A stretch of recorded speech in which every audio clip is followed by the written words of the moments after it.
More US based ఈ learning platform. మీరు కూడా స్లాట్ బుక్ చేసుకోవాలంటే ఈ నెంబర్కి కాల్ చేయండి. నమస్తే, నేను సుందరరామ్ రెడ్డి. చాలామంది అడుగుతున్నారు మ్యూచువల్ ఫండ్స్ని ఎలా బై చేయాలండి, మ్యూచువల్ ఫండ్స్ని ఎక్కడ మనం ఎస్ఐపి క్యాలిక్యులేటర్లో రేట్ ఆఫ్ రిటర్న్ చూసుకోవాలి, అలాగే mutual funds best mutual funds ఏ పోర్టల్లో మనం అబ్జర్వ్ చేసుకోవచ్చు అంటే కంపేర్ చేసుకోవచ్చు అని అడుగుతున్నారండి. వాళ్ళ కోసం ఈరోజు డిజిటల్ బోర్డులో నేను మీ ముందు మ్యూచువల్ ఫండ్స్ ఎలా కంపేర్ చేసుకోవాలి, అలాగే ఎస్ఐపి క్యాలిక్యులేటర్లో మ్యూచువల్ ఫండ్స్ని మీరు ఎలా అనలైజ్ చేసుకోవచ్చు, అలాగే ఫర్ ఎగ్జాంపుల్ జిరోదా పోర్టల్లో మ్యూచువల్ ఫండ్స్ని ఎలా బై చేసుకోవాలి ఈరోజు మనం ప్రాక్టికల్గా డిజిటల్ బోర్డులో చూడబోతున్నాం. ఓకే, ఫస్ట్ నేను ఒక మ్యూచువల్ ఫండ్ తీసుకున్నాను ఇక్కడ. For example SBI small cap direct growth. మీరు పదే మేము చాలా వీడియోస్లో చెప్పామండి, మీరు ఎప్పుడైనా సరే మ్యూచువల్ ఫండ్స్ కొంటే కనుక కంపల్సరీగా డైరెక్ట్ అనే పదం ఉండాలి, ఎందుకంటే ఎక్స్పెన్సివ్ రేషియో తగ్గుతుంది మీకు. బేసికల్గా మ్యూచువల్ ఫండ్స్ రన్ చేసినప్పుడు ఏంటంటే ఏఎంసీ వాళ్ళు ఎక్స్పెన్సివ్ రేషియో అంటే ఫండ్ మేనేజర్ అండ్ వాళ్ళ స్టాఫ్ యొక్క శాలరీస్ తీసుకుంటారు మీ దగ్గర నుంచి, వాటిని ఎక్స్పెన్సివ్ రేషియో అంటారు. యూజువల్గా అది బిట్వీన్ 1 to 2% ఉంటుంది. ఇది కాకుండా ఈ మ్యూచువల్ ఫండ్స్ని మీ దగ్గర చేర్చే డిస్ట్రిబ్యూటర్స్ కూడా కమిషన్ ఇవ్వాల్సి ఉంటుంది, దాన్ని డిస్ట్రిబ్యూషన్ కమిషన్ అంటారు. ఓకే, అది లిటరల్గా అది 1% దాకా ఉంటుంది. అయితే ఈ మధ్య సెబీ వాళ్ళు ఏంటంటే లాంగ్ బ్యాకే మీకు వాళ్ళు కస్టమర్కి చాయిస్ ఇవ్వండి, డైరెక్ట్ లేదా రెగ్యులర్ అని చెప్పేసి 2 రకాల ఫండ్స్ చాయిస్ ఇవ్వమని చెప్పారు. సో డైరెక్ట్ అంటే మనం డిస్ట్రిబ్యూషన్ కమిషన్ బైపాస్ చేసుకుంటూ డైరెక్ట్గా మనం బై చేసుకోవడం అంట.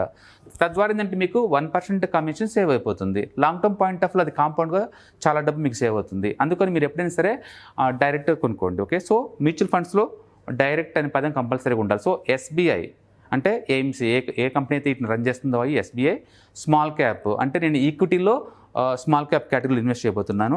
డైరెక్ట్ అంటే థర్డ్ పార్టీని బైపాస్ చేసుకుంటూ డైరెక్ట్ నేనే బై చేస్తున్నాను అర్థం. సో ఇప్పుడు మన mutual fund SBI small cap direct growth. Okay, so ఇదండి నేను వాల్యూ రీసెర్చ్ ఆన్లైన్.comలో దీంట్లో కంపేర్ చేస్తున్నాను. ఈ డేటా ఏంటంటే నిన్న అనమాట. మ్యూచువల్ ఫండ్స్ ఎప్పుడు కూడా మార్కెట్ క్లోజ్ అయిన తర్వాత అప్డేట్ చేస్తారండి, యూజువల్గా అది మిడ్ నైట్ అయి ఉంటుంది. అండ్ అందుకని ఇప్పుడు మనకు కనిపించే అన్నీ ఎంత లైవ్ది కాదనమాట నిన్నటిది. సో నిన్న ఇది 0.7% డ్రాప్ అయింది. ఇది కనుక చూసుకున్నట్టే గ్రోత్, మ్యూచువల్ ఫండ్స్ ఎప్పుడైనా సరే 2 రకాలు మీకు ఆఫర్ చేస్తుంటే, ఒకటి గ్రోత్ అంటే లైక్ స్టాక్ లాగానే మీ యూనిట్ వాల్యూ అప్రిషియేషన్ అవుతూ ఉంటుంది ఓవర్ పీరియడ్ ఆఫ్ టైంలో, దాన్ని మనం గ్రోత్ అనుకోవచ్చు. రెండోది డివిడెండ్ అండి. డివిడెండ్ అంటే అప్పుడప్పుడు కొంత అమౌంట్ బ్యాక్ కట్ చేసి మీకు ఇస్తూ ఉంటారు, దాన్ని డివిడెండ్ లేదా ఇన్కమ్ ఫండ్స్ అంటారు. సో ఈ రెండింటిలో ఒక ఛాయిస్ తీసుకోవాల్సి ఉంటుంది. ఎక్కువసార్లు మీరు ఏజ్ కనుక రాంగ్ సైడ్ కొనుక్కుంటే better to go for IDCW ఈ ఆప్షన్కి వెళ్ళండి. లేదు మీరు యంగ్, మనీ ఇప్పుడల్లా అవసరం లేదు, లాంగ్ టర్మ్ వెల్త్ క్రియేషన్కి నాకు మ్యూచువల్ ఫండ్స్ అనుకున్నప్పుడు better to go for growth అనమాట. సో అలాగన మనం ఈ ఫండ్ని ఏమనాలి, SBI small cap direct growth, అది కాంప్రహెన్సివ్ కంప్లీట్ నేమ్ అనమాట. సో ఇది చూస్తున్నాం. సో ఇక్కడ ఇన్వెస్ట్మెంట్ స్ట్రాటజీ ఏముంటుందండి, ఇది లాంగ్ టర్మ్ వెల్త్ క్రియేషన్ అనమాట. ఓన్లీ స్మాల్ క్యాప్ కంపెనీస్ అంటే ఇది basket of the equity stocks of the only small caps. So ఇండియాలో స్టాక్స్ మొత్తాన్ని 3గా క్లాసిఫై చేస్తారండి. ఒకటి large cap, large market capitalisation అంటే టాప్ 100 ఉన్న బిగ్ కంపెనీస్ని లార్జ్ క్యాప్స్ అనుకోవచ్చు మనం. తర్వాత 101 నుంచి 250 వరకు ఉన్న కంపెనీస్ అంటే 150 కంపెనీస్ని మిడిల్ మార్కెట్ క్యాపిటలైజేషన్, షార్ట్కట్లో మిడ్ క్యాప్ అంటారు. సో 251 నుంచి మిగతా 3500 కంపెనీస్ మొత్తాన్ని కూడా స్మాల్ క్యాప్ అంటారు. సో ఇక్కడ మాత్రం మ్యూచువల్ ఫండ్స్ వాళ్ళు స్మాల్ క్యాప్ అంటే 251 నుంచి 3500 తీసుకోరండి, టాప్ 250 నుంచి తీసుకుంటారు. అంటే స్మాల్ క్యాప్లో ఉన్న టాప్ 250 కంపెనీస్లో మాత్రమే పిక్ చేసుకుంటారు వీళ్ళు. రైట్, సో మీరు ఎంత ఇన్వెస్ట్ చేసుకోవాలి? ఎస్ఐపి వాళ్ళు అయితే మినిమం 12 months కమిట్మెంట్ ఇవ్వాలండి. లంసమ్ వాళ్ళు సింగిల్ టైంలో మీ దగ్గర 5000 ఉంటే సింగిల్ టైం స్టాక్లో బై చేసుకోవచ్చు. ఈరోజు మనం లంసమ్లో ఎలా బై చేయాలో నేను ప్రాక్టికల్గా చూస్తాను, మీరు చూసి మీరు కూడా బై చేసుకోవచ్చు. సో లాక్ అంటే ఏం లేదు, లాక్ టైము మీరు కనుక 1 year లోపు కనుక క్లోజ్ చేసుకుంటే 1% ఎగ్జిట్ లోడ్ కింద ఇవ్వాల్సి ఉంటుంది. 1% ఇవ్వాల్సి ఉంటుంది ఎగ్జిట్ లోడ్. అంటే 1 year లోపు మీ మ్యూచువల్ ఫండ్స్ ఏదైనా క్లోజ్ చేసుకుంటే 1% పెనాల్టీ లేదా ఎగ్జిట్ లోడ్ అనుకోండి మీరు ఇవ్వాల్సి ఉంటుంది ఫండ్ వాల్యూలో. ఓకే, సో ఇక్కడ చూసారనుకోండి, ఈ ఫండ్ లాంచ్ అయింది 2013 అండి. అప్పటి నుంచి ఇప్పటివరకు ఎంత వస్తుంది రేట్ ఆఫ్ రిటర్న్? లిటరల్లీ 26% వస్తుంది. 26%. ఇది నథింగ్ ఈజ్ గ్యారెంటీడ్ అండి. స్టాక్ మార్కెట్లో ఈక్విటీ మార్కెట్ పర్టికులర్గా మార్కెట్ రిస్క్ తగ్గట్టు ఉంటుందండి. అందుకని కంపల్సరీగా ఈ రిటర్న్స్ వస్తుంది అంటే ఇది హిస్టారికల్ డేటా. దీని ప్రకారమే ఇంత వస్తుంది. గుర్తుపెట్టుకోండి, స్టాక్ మార్కెట్ చాలా వాలటిలిటీ ఉంది. Last couple of months, last 8 months నుంచి మార్కెట్ చాలా పడుతుంది. అయినా సరే స్టిల్ ఇది యావరేజ్ రిటర్న్స్ 26% మెయింటైన్ చేస్తుంది. 26%. Okay, and it's very risky. Yes, small caps are very risky. In fact entire stock market కూడా very risky, it's not the safe asset at all. And expense ratio ఎంత 0.75 అండి. అంటే మనం for example 1 lakhకి yearly 750 rupees pay చేయాలి. 1 lakhకి yearly 750 అంటే లిటిల్గా డైలీ 1.5 రూపీ అలా పే చేస్తాం 1 lakh మెయింటెనెన్స్ ఛార్జెస్ కింద. ఓకే, సో ఇది ఫండ్ ఛార్జెస్. సో 0.75 అంతే. అంటే మీరు కనుక ఈ డైరెక్ట్ ఫండ్ కొనుక్కుంటే, SBI small cap direct fund కొనుక్కుంటే కనుక మీకు అయ్యే ఎక్స్పెన్స్ రేషియో అంతా 0.75. మీరు మోర్ దెన్ 1 year అనుకుంటే ఎగ్జిట్ లోడ్ పే చేసే పని లేదు. డైరెక్ట్ కొంటున్నారు కాబట్టి మీడియేటర్ కమిషన్ కూడా అవ్వలేదు. సో సింపుల్ ప్రొడక్ట్ ఇది. ఓకే, సో లిటర్లీ మీకు 25% వస్తుంది లాంగ్ టర్మ్ పాయింట్ ఆఫ్ లో. సో ఇది గ్యారంటీ అని కాదండి, హిస్టారికల్ డేటా చూపిస్తుంది. బట్ గుర్తుపెట్టుకోండి, మార్కెట్ ఆల్ టైమ్ హైలో ఉన్నప్పుడు కనుక మీరు బయటకు వెళ్తే ఓకే, మీకు ఎప్పుడు కూడా ఇంత రేట్ ఆఫ్ రిటర్న్ మనం ఎక్స్పెక్ట్ చేయొచ్చు. రూల్ నెంబర్ 1, మార్కెట్ పడే కొద్దీ ఎక్కువ అలొకేట్ చేయాలి, అప్పుడు ఎక్కువ యూనిట్లు వస్తుంది. రూల్ నెంబర్ 2, మార్కెట్ ఎప్పుడైతే ఆల్ టైమ్ హైకి వెళ్ళిందో అప్పుడు బయటకు పోయేలాగా ప్లాన్ చేసుకున్నారంటే మీకు ఎక్కువ రేట్ ఆఫ్ రిటర్న్ వచ్చే ఛాన్స్ ఉంది.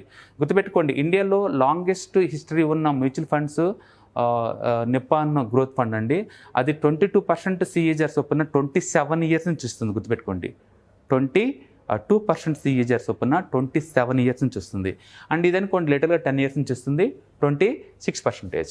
సో దాన్ని మనం ఇండెక్స్తో కంపేర్ చేద్దామండి. ఇక్కడ స్మాల్ క్యాప్ అంటే 250 స్మాల్ క్యాప్ ఇండెక్స్తో కంపేర్ చేస్తున్నాం. చూడండి, ఇది దీని ప్రకారం చూసారనుకోండి, ఇండెక్స్ని బీట్ చేస్తుంది. ఇండెక్స్ 11% రిటర్న్స్ ఇస్తే 7 yearsలో మీకు 20% వచ్చింది. That's too good. తర్వాత 7 years పాయింట్ ఆఫ్లో చూస్తే ఇండెక్స్ జనరేట్ చేసింది 8.7% అండి. దాంతో కంపేర్ చేసుకున్నప్పుడు 19.5%. That's too good. And 3 years point ఆఫ్లో చూసినా సరే 19, 27%. అండ్ ఈవెన్ 1 year పాయింట్ ఆఫ్లో చూసినా కూడా ఇండెక్స్ని బీట్ చేస్తుంది. అంటే లిటరల్లీ ఇండెక్స్ని బీట్ చేస్తుంది మ్యూచువల్ ఫండ్. అంటే దట్స్ టూ గుడ్ అనమాట.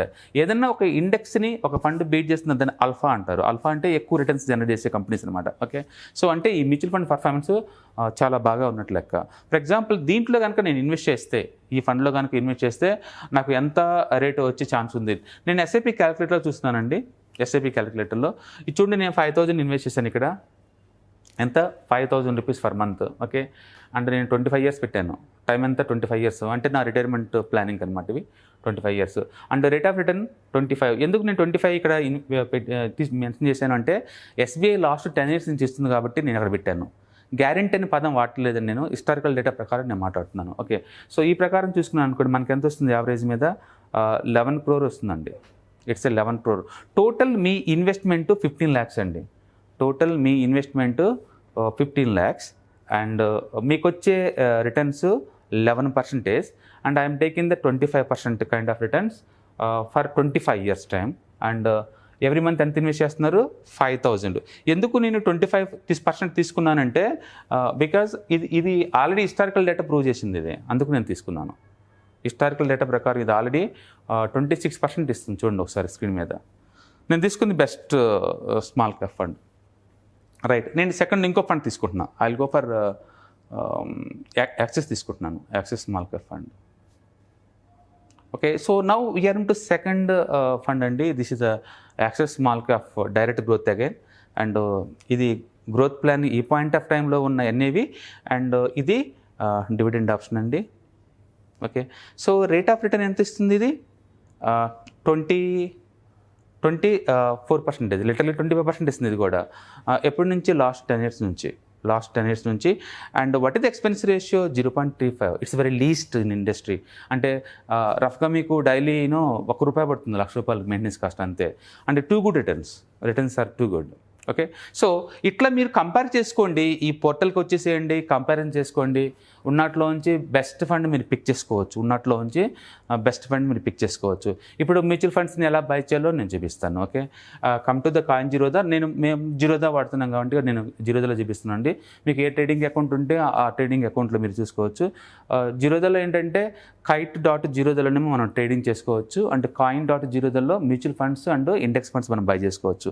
సో ఇక్కడ నుంచి నేను లాగిన్ అవుతున్నాను. ఇప్పుడు నేను ఇక్కడ 0 commission for direct mutual funds. అంటే జీరోదా నుంచి కొన్ని ఏ మ్యూచువల్ ఫండ్స్ అయినా సరే అన్నీ డైరెక్ట్ అండి. మీకు ఎలాంటి ఛార్జెస్ మీ దగ్గర నుంచి ఛార్జ్ చేయరు. It's totally free. అంటే రెగ్యులర్ లేవు ఇక్కడ, ఓన్లీ డైరెక్ట్ అనమాట. సో ఇందులో ఉన్న బ్యూటీ ఏంటంటే మీకు ఆ 1% కమిషన్ సేవ్ అవుతుంది. సో నేను లాగిన్ అవుతున్నాను. ఓకే, సో దీంట్లో లాగిన్ అవుతుంది. మీకు నచ్చిన ఫండ్స్ని ఇక్కడ నేను మెన్షన్ చేయండి. For example I want to by tax saver fund నేను బై చేద్దాం అనుకుంటున్నాను ఈ పాయింట్ ఆఫ్ టైంలో.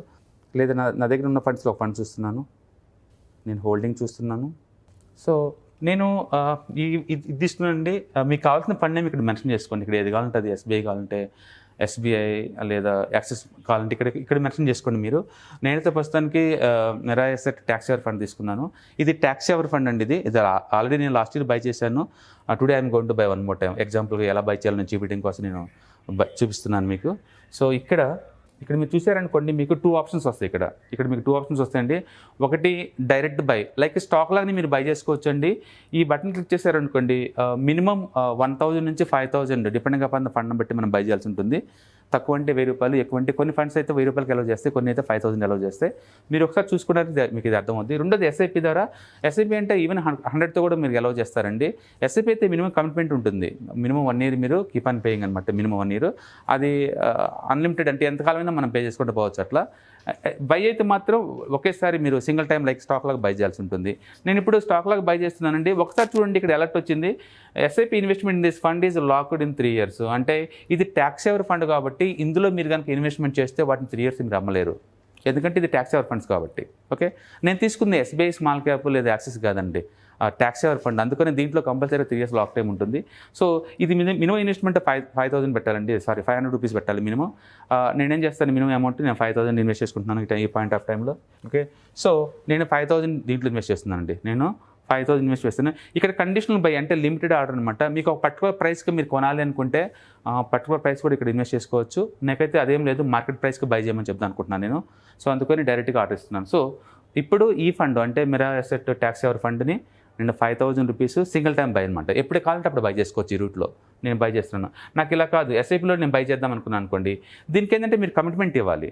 మీరు దీంట్లో కమిట్మెంట్ ఇవ్వాలి. మంత్లీ ఎంత ఇన్వెస్ట్ చేస్తున్నారు అండ్ ఏ తారీఖు నీకు ఈ అమౌంట్ డిడక్ట్ అవ్వాలి, క్లారిటీ ఉండాలి మీకు. మంత్లీ ఏ తారీఖు, ఫర్ ఎగ్జాంపుల్ ఇప్పుడు నాకు మంత్లీయా వీక్లీ ఇక్కడ డిసైడ్ అవ్వండి. వీక్లీయా, 15 daysకి ఒకసారియా, మంత్లీయా, క్వార్టర్లీ, ఎప్పుడెప్పుడు కట్టాలనుకుంటున్నారు మీ అమౌంట్ అనేది క్లారిటీ ఉండాలి. ఎక్కువ శాతం అందరు తీసుకున్నది మంత్లీ అండి. మంత్లీ ఏ తారీఖు కట్టవాలో మీకు క్లారిటీ ఉండాలి. ఓకే, సో ఫర్ ఎగ్జాంపుల్ నేను ఎవ్రీ మంత్ 15 పెడదాం అనుకుంటున్నాను, ఎవ్రీ మంత్ 5th. సో ఇక్కడ ఆ అమౌంట్, ఇన్వెస్ట్మెంట్ అమౌంట్ ఇక్కడ మెన్షన్ చేసుకుంటారు. అండ్ తర్వాత ఇక్కడ మీరు బై ఆర్డర్ ఇస్తారు. ఇక్కడ మీరు బై ఆర్డర్ ఇచ్చుకోవచ్చు. ఓకే, సో ఇదేమో ఒకటి ఆటోమేటిక్ స్టెప్ అప్ అండి. అంటే ఎవ్రీ మంత్ లేదా ఎవ్రీ ఇయర్ మీరు పెట్టే అమౌంట్ పెంచుకుంటూ పోదాం అనుకున్నారనుకోండి. సపోజ్ శాలరీ హైక్ వస్తుంది నాకు ఎవ్రీ ఇయర్, అందుకని నేను పెట్టే ఇన్వెస్ట్మెంట్ కూడా పెంచుదాం అనుకున్నారనుకోండి, ఇక్కడ మనం ఆటోమేటిక్గా స్టెప్ అప్ ఆడుకోవచ్చు. లేదు అంటే ఎప్పుడైనా మీరు అమౌంట్ ఎక్కువ వచ్చినప్పుడు ఆ మంత్ నుంచి ఎక్కువ ఇన్వెస్ట్ చేద్దాం అనుకున్నా కూడా మనం అప్డేట్ చేసుకోవచ్చు. మీరు ఎప్పుడైనా ఎస్ఐపి కానీ లేదా డైరెక్ట్ బై కానీ మీకు నచ్చినట్టు ఎప్పుడు కావాలంటే అప్పుడు అమ్మేసుకోవచ్చు. దాన్ని రిడీమ్ అంటారు. అండ్ మోడిఫై చేసుకోవచ్చు, వేరే ఫండ్ ట్రాన్స్ఫర్ చేసుకోవచ్చు. ఇలాంటి బోల్డ్ ఆప్షన్స్ ఉంటాయండి. మనం ఈ ఆప్షన్స్ గురించి తర్వాత డిస్కస్ చేద్దామండి. ఓకే, సో నేను ప్రస్తుతానికైతే నేను బై చేస్తున్నాను, నేను డైరెక్ట్ బై చేస్తున్నాను. నేను డైరెక్ట్ బై 5,000 వర్త్ ఇప్పుడు నేను బై ఆర్డర్ చేస్తున్నాను డైరెక్ట్గా. ఓకే, సో 5,000 వర్త్ ఒకేసారి సింగిల్ టైం బై. సో ఇది మళ్ళీ కన్ఫర్మేషన్ కోసం ఇంకోసారి అడుగుతుంది. Mirae asset tax saver fund ELSS అంటే క్లియర్గా ఇది 3 years లాక్ టైంలో ఉంటుంది. And are you should buy, yes I want to buy. Okay, నేను ఒకసారి ఆర్డర్ ఇచ్చేసానండి. ఇది ఆర్డర్ తీసుకుంది అది 5,000 వర్త్కి. సో ఈ ఆర్డర్ ఎప్పుడు ఎగ్జిక్యూట్ అవుతుంది అంటే, ఆర్డర్స్ ఎప్పుడు మీరు 130 లోపే ఇవ్వాలి మ్యూచువల్ ఫండ్స్కి. ఎప్పుడైనా గుర్తుపెట్టుకోండి, 130 లోపు కనుక మీరు ఆర్డర్ ఇస్తే ఈ ఆర్డర్ ఎగ్జిక్యూట్ అవ్వడానికి ఈరోజు ఈవినింగ్ ఏ ప్రైస్ అయితే ఉంటుందో అనేవి ఆ ప్రైస్కి ఎగ్జిక్యూట్ చేస్తారు. వితిన్ ద 3 days కల్లా మీ డిమ్యాట్ అకౌంట్లో ఇది ఆటోమేటిక్గా యాడ్ చేస్తారు. అంటే 3 daysకి మీరు ఓనర్షిప్ వస్తుంది మీకు ఆటోమేటిక్గా. అమౌంట్ అయితే ఈరోజు కట్ అవుతుంది మీకు అమౌంట్. సో Kite.Zerodha ఉన్న దీంట్లో ఉన్న అమౌంట్ ఒకటేనండి. Kite.Zerodha దీంట్లో ఉన్నది. సో ఈరోజు ఆర్డర్ ఇచ్చాను. లాస్ట్ టైం ఆర్డర్ చూడండి, మే మంత్లో ఇచ్చేసినప్పుడు ఆ టైంలో. ఇప్పుడు కరెంట్ ఆర్డర్ అయితే ఇదనమాట. ఇది సారీ, ఇది వేరే ఫండ్, ఇది ట్యాక్స్ ఎవర్ ఫండ్ కాదు. ఇదనమాట మనం ఇప్పుడు ఇచ్చిన ఆర్డర్. సో 1 o'clock ఇచ్చాను నేను ఆర్డర్, ఈరోజు ఇచ్చాను. సో ఇది నేను బై ఆర్డర్ ఇచ్చేసాను. ఇది ఆల్రెడీ ఆర్డర్ ఓపెన్లో ఉంది. సో తర్వాత ఏమవుతుంది, అది ప్రాసెసింగ్లోకి వెళ్ళిపోద్ది ఆర్డర్ ఈరోజు ఈవినింగ్ కల్లా. 3 days తర్వాత చూస్తే మీకు ఆటోమేటిక్గా మీ అకౌంట్లో ఇది యాడ్ చేసి ఉంటుంది యూనిట్స్. ఓకే, తర్వాత మీకు ఎప్పుడైనా మనీ అవసరమైనప్పుడు దాన్ని సెల్ చేసుకోవచ్చు. ఇక్కడ మీరు మనం రిడీమ్ అంటాం, అమ్మటాన్ని ఏమంటాం, రిడీమ్ అంటారు. So this is the how you have to buy the mutual funds. Okay, step number 1 ఇది Coin.Zerodha ఓపెన్ చేసుకోండి. స్టెప్ నెంబర్ 2 ఇక్కడ మీకు కావాల్సిన ఫండ్ నేమ్ మెన్షన్ చేయండి. For example I'll go for axis small cap direct growth నేను తీసుకుంటున్నాను. So ఇక్కడ graph వస్తుంది మీకు. ఇట్లా మీకు ఆటోమేటిక్ గ్రాఫ్ చూపిస్తారండి ఎంత ఉండేది. దీంట్లో ఈ గ్రాఫ్ ఉంటుంది, last couple of years performance. Okay, తర్వాత ఇలా చూస్తే ఈ ఫండ్ డీటెయిల్స్ అన్నీ ఉంటాయండి. మీరు దీన్ని స్కెలప్ చేస్తున్నారు అనుకోండి, ఏ సెక్టర్లు ఇన్వెస్ట్ చేస్తున్నారు అండ్ ఏ కంపెనీలు ఎంత ఇన్వెస్ట్ చేస్తున్నారు మొత్తం క్లియర్గా ఉంటుంది. సో మీరు ఫ్రీగా ఉన్నప్పుడు ఒకసారి ఎక్స్ప్లోర్ అవ్వచ్చు, మీ డబ్బులు ఎందులో ఇన్వెస్ట్ చేస్తున్నారు కంపెనీ వాళ్ళని చెప్పేసి. అండ్ మీరు బై చేయాలనుకుంటే ఇప్పుడు డైరెక్ట్ బయ్యా లేదా ఎస్ఐపియా. డైరెక్ట్ బై అయితే ఇది బై తీసుకోవచ్చు, ఎస్ఐపి అయితే మంత్లీ ఎంత అని తీసుకోవాలన్నమాట. నేను డైరెక్ట్ ఇలా క్లిక్ చేశాను అనుకోండి, సింగిల్ టైం బై ఇది. ఓకే, ఇది మినిమం ఎంత ఇన్వెస్ట్ చేయాలి, 5,000 దాకా ఇన్వెస్ట్ చేయాల్సి ఉంటుందండి. ఇది మినిమం ఇన్వెస్ట్మెంట్. దీంట్లో ఎప్పుడు కావాలంటే అప్పుడు బై చేసుకోవచ్చు, బట్ 130 లోపు. నాకు అలా కాదు, ఎస్ఐపి రూట్ కొందాం అనుకుంటే మాత్రం ఎస్ఐపి తీసుకోవాలి. ఇది తీసుకుంటే మాత్రం కమిట్మెంట్ ఇవ్వాలి మీరు, అంటే ఎన్ని నెలలు ఇట్లా ఎంత అనమాట. ఇక్కడ చూసారనుకోండి, ఇది కంపల్సరీ ఎస్ఐపిలో మెన్షన్ చేయాల్సి ఉంటుంది. వీక్లీయా లేదా ఫోర్ నైటా లేకపోతే మంత్లీ అనేది ఇక్కడ మెన్షన్ చేసుకోవాలి మీరు. ఓకే, సో ఎస్ఐపి అయితే ఇది, డైరెక్ట్ బై అయితే ఇది. ఓకే, బెస్ట్ ఏంటంటే ఎస్ఐపి తీసుకోండి, మీకు ఫైనాన్షియల్ డిసిప్లిన్ అలవాటు అవుద్ది. మార్కెట్తో రోజు చూసుకున్న పని లేకుండా ఆటోమేటిక్గా వెల్త్ క్రియేట్ అయిపోద్ది. మనం చూసాము ఎస్ఐపి క్యాలిక్యులేటర్లో చూసామండి, జస్ట్ మంత్లీ 5,000 కూడా అండ్ లాంగ్ టర్మ్లో చాలా డబ్బు వస్తుంది. సో ఎప్పుడైనా సరే మీకు ఫ్యూచర్లో ఇలా 11 crores మీకు రాబోతుంది అంటే ఆ వచ్చే కాన్ఫిడెన్స్ లెవెల్ వేరండి. ఓకే, ఇన్ఫ్యాక్ట్ నేను స్ట్రాంగ్లీ రికమెండ్ చేస్తాను, మీరు మార్నింగ్ లేసి అప్పుడప్పుడు కనుక మీరు ఎస్ఐపి క్యాలిక్యులేటర్ లాంటి చూస్తున్నారనుకోండి, మీకు క్లారిటీ ఉంటుంది, ఫీచర్స్ మీకు విజువలైజ్ అవుద్ది. నెక్స్ట్ ఫీచర్లో మీరు ఎంత ఆస్తి రాబోతుంది, ఏం చేస్తే రాబోతుంది, మీకు క్లారిటీ ఉంటుంది. నెక్స్ట్ మీరు ఏదైనా బై చేసేటప్పుడు ఏంటంటే 1-2 సార్లు ఆలోచిస్తారు, అరే ఇందులో ఇన్వెస్ట్ చేసుకుంటే మనకి లాంగ్ టర్మ్లో వెల్త్ క్రియేట్ అవుతుంది కదా అని చెప్పేసి. అందుకని I do strongly suggest weekly ఒకసారి ఈ ఎస్ఐపి క్యాలిక్యులేటర్ ఓపెన్ చేయండి. దీంట్లో మీరు ఈ నెంబర్స్ పెడుతున్నారు, మీకు క్లారిటీ ఉంటుంది. Okay, now you understand how to pick up the best mutual funds with value research online. And second thing, మీరు హిస్టారికల్ డేటా చాలా డైరెక్ట్ గూగుల్లో కూడా టైప్ చేసుకోవచ్చు అండి. మనకి 5 daysలో మీది చార్ట్ ఎలా ఉంది, and 1 year till the year ఎలా ఉంది, అండ్ లాస్ట్ 1 yearలో చార్ట్ ఎలా ఉంది, లాస్ట్ 5 yearsలో నీ రిటర్న్స్ ఎలా వచ్చినాయి, మ్యాక్సిమం రేటు ఎలా వచ్చిందో మనం గూగుల్లో డైరెక్ట్గా SBI small cap direct growth ఇలా మీకు ఏ ఫండ్ ఉంటే ఆ ఫండ్ నేమ్ క్లిక్ చేసుకోండి, డైరెక్ట్గా మీకు ఇక్కడ డేటా చూపిస్తుంది. సో మీ చేతిలో ఉంటుంది మీ అసెట్ ఈ రోజు రేట్ ఎంత ఉంది అనేది. అండ్ థర్డ్ వన్, ఎస్ఐపి క్యాలిక్యులేటర్లో చూసుకోండి, మీకు ఎంత అమౌంట్ రాబోతుంది మీకు క్లారిటీ ఉంటుంది. నెక్స్ట్ జీరోదాల్లో దీన్ని ఎలా బై చేయాలో, ఇన్స్టాల్మెంట్ ఎలా బై చేయాలి, అండ్ ఎస్ఐపి రూట్లో అండ్ డైరెక్ట్ బై ఎలా ఉందో మీరు చూశారు. ఇంకా ఏదైనా మీకు డౌట్స్ ఉంటే ఎలా బై చేయాలి, ఏం చేయాలనేది వీడియో కింద కామెంట్ చేయండి, మేము నెక్స్ట్ వీడియోలో వాటికి ఆన్సర్ చేయడానికి ట్రై చేస్తుంటాం. Okay, thank you.